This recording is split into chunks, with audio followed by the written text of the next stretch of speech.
Welcome aboard our 2020 Grady White 215 Freedom. My name is Kit Bodree, and today I'm going to take you on a walkthrough of our most recent trade.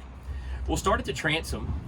The boat is powered with a Yamaha 200 4-stroke with 125 hours, freshly serviced by MarineMax Pensacola. We'll start at the transom back here. You'll notice the 215 is very, very unique. It's a big 21 with the wings coming off both port and starboard, making it easy for boarding with your fold-away backrest, making a true walk-through transom with your seat cushion flipped over. If you look to port, you will see the seat cushion is in place.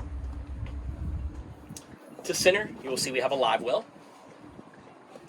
Moving forward in the cockpit, very unique layout on the 215 with dual Command Elite helm seats with Flip Up Bolsters.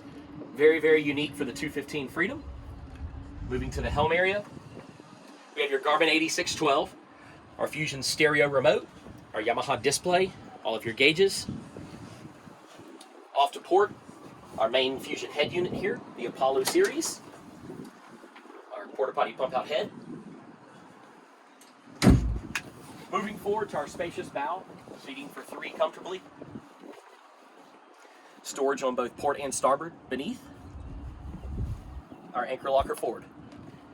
Thank you for watching this video. Remember, we're always open at MarineMax.com.